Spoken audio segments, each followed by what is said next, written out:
It is the first lecture of mammalogy. In this lecture, we discuss about mammalogy, features of mammals, evolutionary perspective, and evolution of first mammal. Mammalogy is the study of animals that constitute the class Mammalia. Class Mammalia में जितने भी animal, जितने भी organisms आते हैं, जब हम उसकी स्टडी करते हैं तो हम किससे कंसर्न करते हैं? मेमोलॉजी से। मेमोलॉजी हमारे लिए हेल्पफुल है एनिमल्स की मॉर्फोलॉजी, उनकी एनाटॉमी, उनकी फिजियोलॉजी की स्टडी के लिए। क्लास मेमेलिया तक पहुंचने के लिए हम किंगडम से स्टार्ट करते हैं। किंगडम एनिमेलिया, फाइलम उसका कॉर्डेटा होगा, सब फाइलम वर्टिब्रा और क्लास मेमेलिया। क्लास मेमेलिया में जितने भी ऑर्गेनिजम्स आएंगे, जितने भी एनिमल्स आएंगे, जब हम उनकी स्टडी करेंगे तो हम किससे कंसर्न करेंगे? मेमोलॉजी से। मेमोलॉजी में जो मैमल्स हैं वो कौन कौन से मैमल्स हो सकते हैं? Humans are mammals, elephant, large cat, whale, gorilla, chimpanzee, इटिसियाड मैमल्स, ये सारे मैमल्स हैं। अब फीचर्स आते हैं कि फीचर्स कौन से हैं मैमल्स के, वो कौन सी करेक्टरिस्टिक हैं जो इनको बाकी ऑर्गेनिज्म से डिस्टिंग्विश करती हैं। First point, capacity to control internal temperature.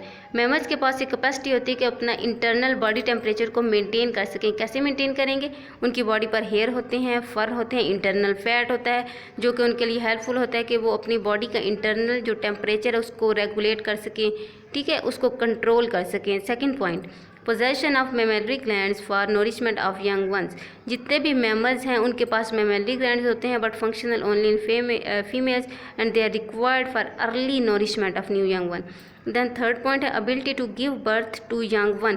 Mammals के पास ये एबिलिटी होती है कि वो जो न्यू ऑफ स्प्रिंग है उसकी बर्थ कर सके।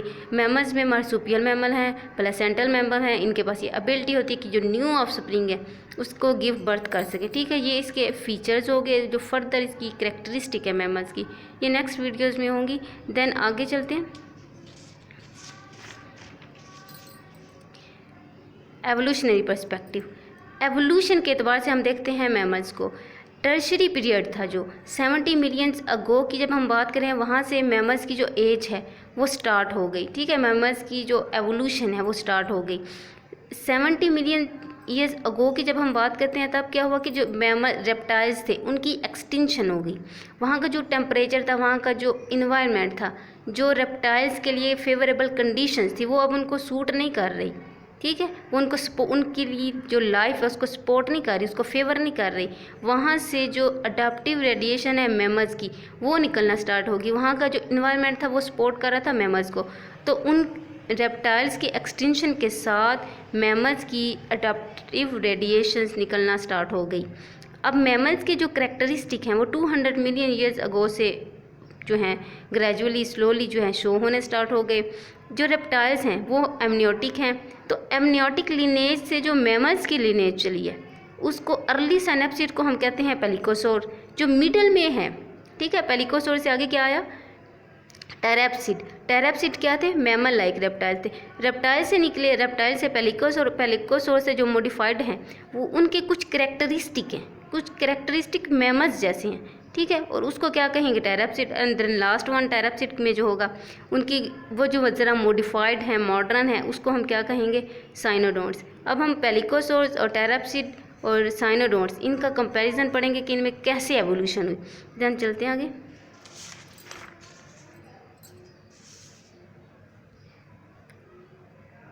पेलिकोसोर। पेलिकोसोर सबसे फर्स्ट वन है जो कि एमनियोटिक लिनेज से जो पहली लिनेज चली थी वो पेलिकोसोर्स थी। पेलिकोसोर्स में जितने भी ऑर्गेनिजम्स थे, सम वर हर्बीवोरस, ये इनकी डेंटेशन से स्कल की जो बोन्स हैं उससे जो फोसल्स मिली हैं, फोसल से हमें पता चला कि पेलिकोसोर्स के जो पेलिकोसोर्स लिनेज में जो ऑर्गेनिज्म आए थे, ठीक है, वो हर्बीवोरस थे। उनकी डेंटेशन ऐसी थी, उनकी जो स्कल की बोन है वो बता रही थी कि दे आर हर्बीवोरस। और कुछ ऐसे थे प्रीडेटर थे, प्रीडेटर भी उनके ऑफ कोर्स डेंटेशन से और जो स्कल की बोन है उससे पता चला। Then anterior teeth of upper jaw was enlarged. पेलिकोसोर्स थे उनका जो अपर जा है, ठीक है, ऊपर वाला जा, उसके जो एंटीरियर टीथ थे वो इनलार्ज थे, ठीक है। और जो इनलार्ज और एंटीरियर एंड पोस्टीरियर टीथ के दरमियान एक गैप था, और जब वो गैप क्या था, जब वो अपना जा करते थे टीथ उस जा में एडजस्ट हो जाते थे। और जो पैलेट था पेलिकोसोर्स का वो आर्च था। वो क्या करता था, क्यों था? अगर वो हर्बीवोरस थे वो हर्ब्स को फोर्स अप्लाई करते थे, अगर वो प्रीडेटर थे प्रे को जब अपने माउथ में लेते थे उस पर फोर्स अप्लाई करते थे, तो जो पैलेट था वो आर्च्ड उनको फेवर कर, उनकी लेग्स लॉन्गर थी, स्लिमर थी। ये तो पेलिकोसोर्स हो गए। देन बात करते हैं टेराप्सिड की। पेलिकोसोर से जो लीनेज चली टेराप्सिड, उसमें प्रीडेटर के, सबसे पहले प्रीडेटर की बात करते हैं अलग अलग करके। Predator teeth front of mouth, इनके जो टीथ थे ये फ्रंट पे थे, इनलार्ज टीथ थे इनके भी। ये किस काम के? Holding and taking. अब इनकी डेंट हमें पता चला कि ये प्रे पे करते हैं, ठीक है, उनको होल्ड करने के लिए उनकी चीर फाड़। Posterior teeth are reduced in size and number. अब इन्होंने तो इनके लिए इंटीरियर टीथ ही रिक्वायर्ड थे, इन्होंने प्रे पे अटैक करना, टीयर करना है, उसको होल्ड करना है, तो इन जो सामने वाले टीथ हैं वही इनके लिए रिक्वायरमेंट थे। और जो पिछले टीथ थे जिससे उन्होंने को च्यू करना है वो उसको तो ये यूज़ नहीं कर रहे थे, तो वो साइज में भी कम हो गए, नंबर में भी कम हो गए, रिड्यूस हो गए। इनका जो इलांगेटेड था टू लार्ज बाइटिंग फोर्स, जैसे इन्होंने प्रे पे अटैक करना होता था तो इनको लार्ज बाइटिंग फोर्स जो चाहिए होती थी। आगे चलते हैं हर्बीवोरस।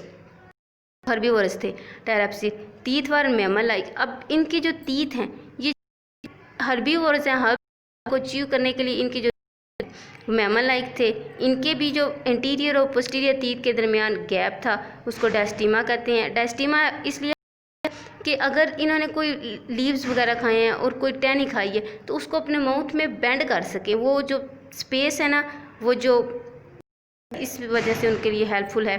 देन थर्ड पे आते हैं जो पोस्टीरियर टीथ हैं इनके, इन्होंने च्यू करना है तो जो पोस्टीरियर को कटिंग एजिस थे इन्होंने कट करना होता है, फोर्स अप्लाई करनी होती है। इनको जो रिब्स हैं हर्बीवोरस टेराप्सिड की रिब्स जो है साइज में चेंज हो गई हैं, शेप में चेंज हो गई हैं। क्यों चेंज हुई हैं? कि इनका ब्रीथिंग मैकेनिज्म चेंज हो गया। ब्रीथिंग मैकेनिज्म इनका सेम टू सेम ह्यूमंस जैसा आ गया, मैमल्स जैसा आ गया। देन जो मोस्ट मॉडर्न साइनोडोंट्स, लास्ट टाइम ये बिल्कुल है, मॉडिफाइड हैं, कुछ बहुत बड़े हैं डॉग जैसे, कुछ बहुत छोटे हैं, कुछ प्रीडेटर हैं। किस पे इनका प्रे कौन हो? आर्थ्रोपोड्स हो सकते हैं, कुछ वर्टिब्रेट हो सकते हैं, कुछ ऐसे हैं जो कि हर्बीवोरस हैं। ये तो इनका लिनेज चला एमनियोटिक से निकले हमारे पास पेलिकोसोर्स, पेलिकोसोर्स से टेराप्सिड की लिनेज। अब आगे चलते हैं कि जो फर्स्ट है उसकी क्या करेक्टरिस्टिक थी। First small in size and delicate, first mammal था वो साइज में छोटा था, डेलिकेट था। एवोल्यूशन ऑफ फीडिंग, फीडिंग भी with the passage of time इनकी फीडिंग चेंज होती गई, इवॉल्व होती गई। Phylogeny study from the fossilisation of skull and teeth, teeth की जो डेंटेशन है और स्कल की बोन से हमें पता चला कि गया थी क्रीटेशियस पीरियड में जितने भी ऑर्गेनिज्म थे, जितने भी मैमल्स थे, mostly they are predator. Few जो थे वो हर्बीवोरस थे, वो भी हमें डेंटेशन से पता चला। सम हैव कंबाइंड, कुछ ऐसे थे जिनकी कंबाइंड टीथ थी, हर्बीवोरस भी थे यानी कि वो ओमनीवोरस थे और प्रीडेटर पे भी करते थे फीडिंग हैबिटेट। अब evolution sense organ, with the passage of time इनका ब्रेन भी इवॉल्व होता गया, उसको यूज़ करना इन्होंने स्टार्ट किया और सेंस ऑर्गन भी चेंज होते गए। स्ट्रक्चर ऑफ चेंज हो गया इनका, ठीक है। रीजन ऑफ ब्रेन, कुछ ऐसे जो ब्रेन है के जो कुछ पोर्शन है जो कि हेयरिंग को कंट्रोल करते थे वो भी चेंज। अब एवोल्यूशन ऑफ नक्टोरल हैबिटेट, नक्टोरल मीन्स कि ये रात को बाहर निकलते हैं। मोस्ट स्मॉल इन साइज, ये हमने पहले बात की। Well developed auditory olfactory auditory and colour vision, of course ये रात को निकलते हैं तो इनकी कलर विजन, ऑडिटरी और सूंघने की ताकत भी बड़ी अच्छी थी। इट सजेस्ट अर्ली मैमल, पता चला कि ये नक्टोरल मीन्स कि अब ये रात को निकलते थे। इनका डायनासोर वगैरह के साथ जो कंपटीशन था, ठीक है, वो बड़ा ही कम हो गया, निकलते ही नहीं थे, इनका आमना सामना ही नहीं होता था, तो जो कंपटीशन था वो कम हो गया। अब एवोल्यूशन ऑफ एंडोथर्मी, एंडोथर्मी थे हैबिटेट्स जो हैं वो हुई। एंडोथर्मी में temperature of air start falling after sunset, जब सनसेट, दिन में तो बड़ा हाई टेम्परेचर, जब सनसेट के टेम्परेचर लो हो गया तो टेम्परेचर मेंटेन किया। जब हाई होता था, बाहर वाला टेम्परेचर हाई होता था, इन्होंने अपने बॉडी टेम्परेचर को लो किया, टेम्परेचर रेगुलेट रखा। चाहे बाहर टेम्परेचर ज़्यादा था इन्होंने फिर भी रेगुलेट किया, उससे कम किया। अगर बाहर कम था तो इन्होंने अपना हाई किया ताकि इनका बॉडी टेम्परेचर एक लिमिट में रहे। So they maintain their body temperature above surrounding, तो सराउंडिंग के एतबार से सराउंडिंग में जैसा भी टेम्परेचर हो इन्होंने उसको मेंटेन किया है। अपना इसको रेगुलेट किए। Thank you for watching.